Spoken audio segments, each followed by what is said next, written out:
হয়, মই বৰ্তমান উপস্থিত আছোঁ হোজাই জিলাৰ যুটীয়া স্বাস্থ্য সেৱা সঞ্চালক মহোদয়ৰ কাৰ্যালয়ত।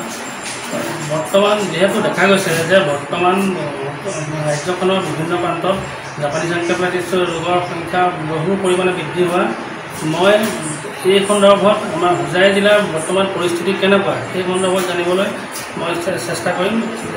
ইয়াত মোৰ লগত আছে হোজাই জিলাৰ যুটীয়া স্বাস্থ্য সঞ্চালক ডক্টৰ ৰঞ্জু ৰাজখোৱা ডাঙৰীয়া।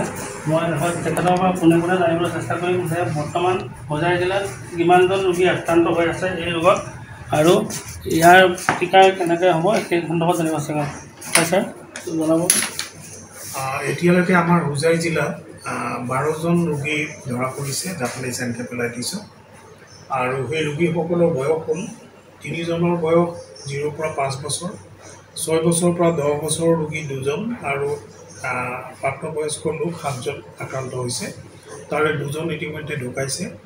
এজনৰ ডিপু মেডিকেল কলেজত ঢুকাইছে, তেওঁৰ ঘৰ এজাৰবাৰী, আৰু এজন নগাঁও মেডিকেল কলেজত ঢুকাইছে, তেওঁৰ ঘৰ যমুনামুখৰ বৰজুৰি গাঁও।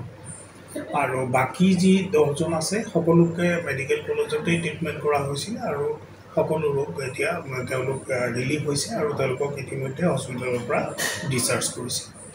এই ৰোগৰ লক্ষণসমূহ কেনেকুৱা? এই ৰোগৰ লক্ষণটো হ'ল খুব অতিপাত জ্বৰ হয়, মূৰৰ বিষ হয়, আৰু মানে লাহে লাহে চেন্সটো নাইকিয়া হয়, লছ অফ চেন্সেশ্যন। তেওঁলোকে মানে এইখন ঠাইখনৰ নাম কি, ডেট, বাৰ কিছুমান ভুল বকিবলৈও চেষ্টা কৰে, আৰু তেওঁলোকৰ মানে অৰিয়েণ্টেশ্যনটো নাথাকে, স্থান কাল পাত্ৰ চিনি নোপোৱা এই ধৰণৰ হয়। আচলতে ব্ৰেইনত এফেক্ট কৰাৰ কাৰণে এইটো এই ৰোগৰ সজাগতা বৃদ্ধি কৰিবলৈ আপোনাৰ কিবা?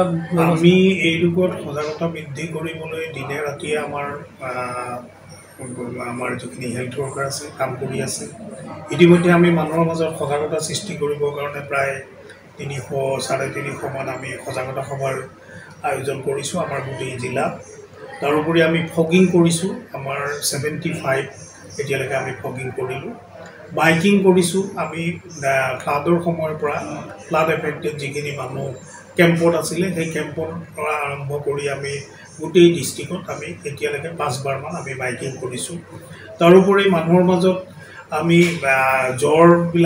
জ্বৰত আক্ৰান্ত হোৱা ৰোগীবিলাক আমি বিচাৰি উলিয়াইছোঁ, আৰু এতিয়ালৈকে তেনেকুৱা ৰোগী আমি প্ৰায় 63,000 মান পাইছোঁ। আৰু দ্বিতীয়তে আমি লিফলেট ডিষ্ট্ৰিবিউশ্যন কৰিছোঁ মানুহৰ মাজত, গোটেই কেনেকৈ থাকিব লাগে, কি কি কৰিলে আমি নিৰাময় হৈ মানে এই বেমাৰৰ পৰা আক্ৰান্ত নোহোৱাকৈ থাকিব পাৰোঁ তাৰ সবিশেষ জনাই আমি প্ৰায় 20,000 মান লিফলেট ডিষ্ট্ৰিবিউট কৰিছোঁ। আৰু আমি আঁঠুৱা ঔষধ দিছোঁ, আমি ঔষধযুক্ত আঁঠুৱা মানুহৰ মাজত বিতৰণ কৰিছোঁ প্ৰায় এতিয়ালৈকে 9,500 মান। আৰু তাৰোপৰি আমি স্পেচিয়েল হেল্থ কেম্প কৰিছোঁ যিবিলাক এৰিয়াত বেছিকৈ এফেক্ট হৈছে। এই ধৰণে আমি বিভিন্ন ধৰণৰ আমি ব্যৱস্থা লৈছোঁ।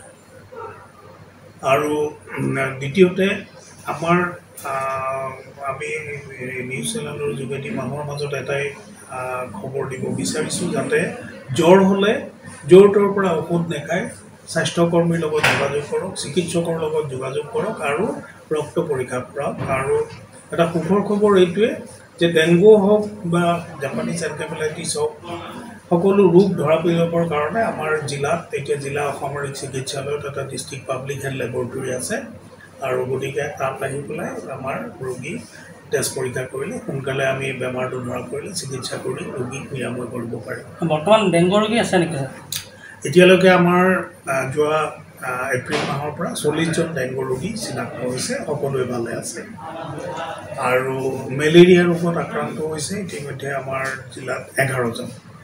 আৰু অৱশ্যে এটা কথা কি, যিসকল ৰোগী মেলেৰিয়াৰ ৰোগ ধৰা পৰিছে সেই গোটেইসকল ৰোগী কেৰালা, বাংগালোৰ, মাদ্ৰাছ এইবিলাকত কাম কৰিবলৈ যোৱা ৰোগী। আমাৰ ইয়াতে লোকেল এৰিয়াত আমাৰ তেনেকৈ মেলেৰিয়া ৰোগী ওলোৱা নাই। হয়, এয়া আছিলে হোজাই জিলাৰ যুটীয়া স্বাস্থ্য সঞ্চালক ডক্টৰ ৰঞ্জু ৰাজখোৱা ডাঙৰীয়া।